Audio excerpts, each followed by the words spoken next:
यहाँ पर एक क्वेश्चन है, according to Le Chatelier's principle, adding heat to a solid and liquid, solid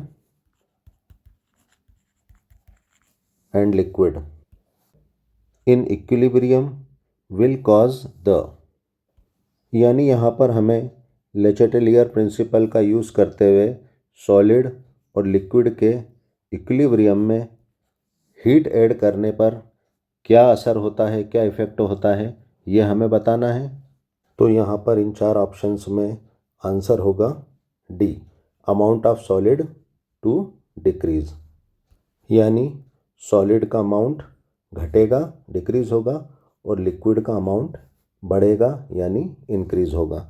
ये किस तरह से होगा, आइए हम देखते हैं।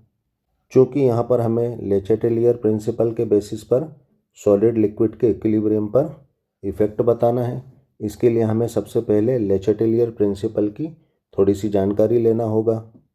According to Le Chatelier's principle, when at the equilibrium of any reaction temperature, pressure and concentration of the reaction is changed, the equilibrium shifts at that direction where the effect of changing is destroyed।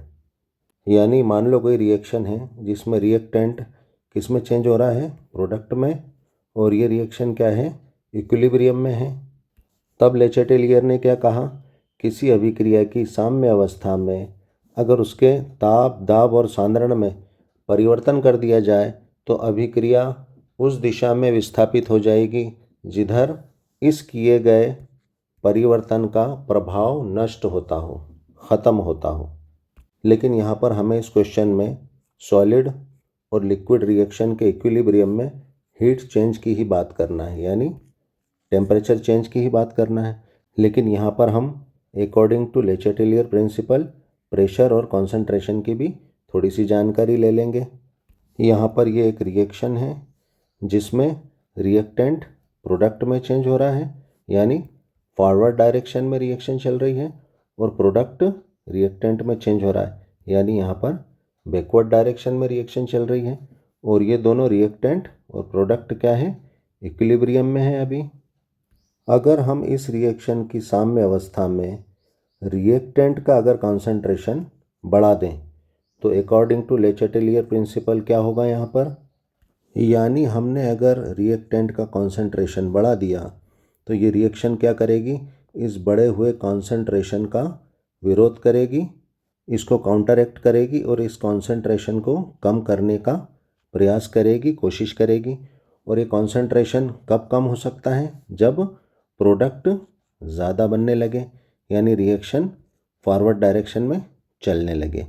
क्योंकि ले चैटेलियर ने क्या कहा था कि जो भी change हम करेंगे उसका जिधर इफ़ेक्ट डिस्ट्रॉय होगा, प्रभाव नष्ट होगा, तो कॉन्सेंट्रेशन का इफ़ेक्ट कब नष्ट होगा, जब कॉन्सेंट्रेशन कम हो। तो रिएक्शन क्या करती है, फॉरवर्ड डायरेक्शन में चलने लगती है, और प्रोडक्ट ज़्यादा बनने लगता है तो रिएक्टेंट का कॉन्सेंट्रेशन कम होने लगता है। इसी तरह अगर रिएक्शन में हम प्रोडक्ट का कॉन्सेंट्रेशन बढ़ा दें तो ये रिएक्शन इस बढ़े हुए कॉन्सेंट्रेशन का विरोध करने लगेगी, अपोज करने लगेगी, और ये कॉन्सेंट्रेशन कम करने की कोशिश करेगी। और कॉन्सेंट्रेशन कब कम होगा, जब रिएक्शन बैकवर्ड डायरेक्शन में चलने लगे, यानी रिएक्टेंट ज़्यादा बनाने लगे। रिएक्टेंट ज़्यादा बनने लगेगा तो प्रोडक्ट का कॉन्सेंट्रेशन कम होने लगेगा, यानी रिएक्शन बैकवर्ड डायरेक्शन में चलने लगेगी। तो यहाँ पर हमने कॉन्सेंट्रेशन के बढ़ाने का इफ़ेक्ट देखा, अब हम प्रेशर के बढ़ाने का इफ़ेक्ट देखेंगे। मान लो इस रिएक्शन में रिएक्टेंट के 2 मोल हैं और प्रोडक्ट का 1 ही मोल है। इस कंडीशन में अब हम यहाँ पर प्रेशर का इफ़ेक्ट इस रिएक्शन पर देखेंगे। अगर हम इस रिएक्शन के इक्विलिब्रियम में प्रेशर को अगर इंक्रीज़ कर दें तो ये रिएक्शन फॉरवर्ड डायरेक्शन में जाने लगेगी, क्योंकि हम जानते हैं बढ़े हुए प्रेशर का इफ़ेक्ट वॉल्यूम के कम होने पर डिस्ट्रॉय हो जाता है। क्योंकि यहाँ पर अगर हम देखें तो यहाँ पर रिएक्टेंट के कितने मोल हैं, 2 मोल हैं, और प्रोडक्ट का 1 ही मोल है, यानी प्रोडक्ट का वॉल्यूम कम है। यानी रिएक्शन इस बढ़े हुए प्रेशर के इफेक्ट को कम करने के लिए वॉल्यूम कम करने का प्रयास करेगी, और वॉल्यूम राइट साइड में कम हो रहा है यानी रिएक्शन राइट साइड में जाने लगेगी और प्रोडक्ट ज़्यादा बनाने लगेगी। यानी प्रेशर बढ़ाने पर रिएक्शन जिधर वॉल्यूम कम हो रहा है उस डायरेक्शन में चलने लगती है। अब हम यहाँ पर इस रिएक्शन में टेम्परेचर के बढ़ने की बात करेंगे, और यही चीज़ यहाँ पर क्वेश्चन में भी पूछी गई है।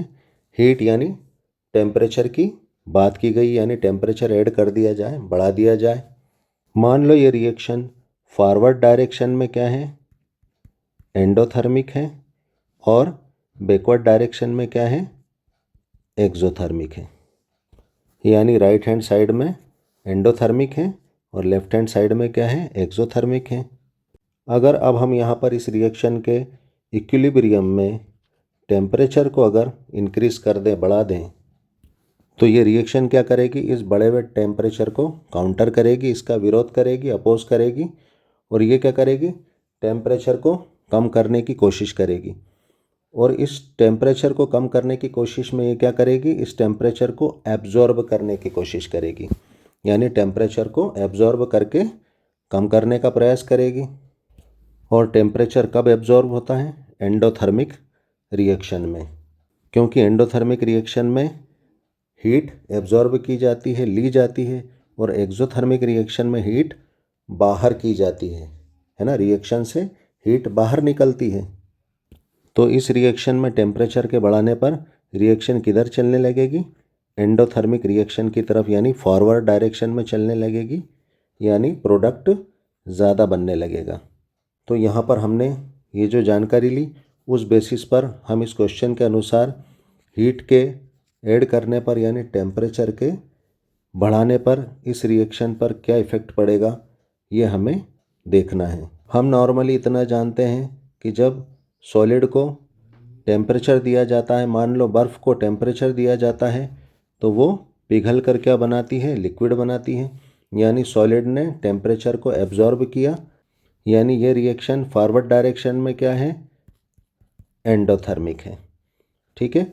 और जब लिक्विड में से हीट यानी टेम्परेचर निकाल लिया जाए तो ये किस में चेंज हो जाती है, सॉलिड में यानी बर्फ़ में चेंज हो जाती है, यानी बैकवर्ड डायरेक्शन में ये रिएक्शन क्या है, एक्सोथर्मिक है।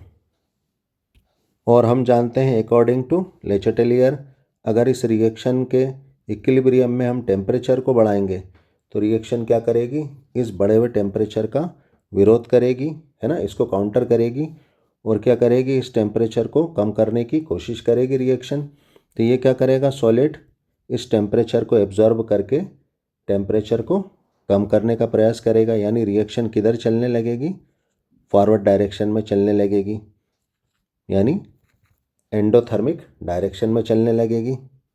यानी टेम्परेचर बढ़ाने से लिक्विड ज़्यादा बनेगा, है ना, यानी सॉलिड डिक्रीज़ होगा और लिक्विड इंक्रीज़ होगा फॉरवर्ड डायरेक्शन में जब रिएक्शन जाएगी टेम्परेचर के बढ़ाने से।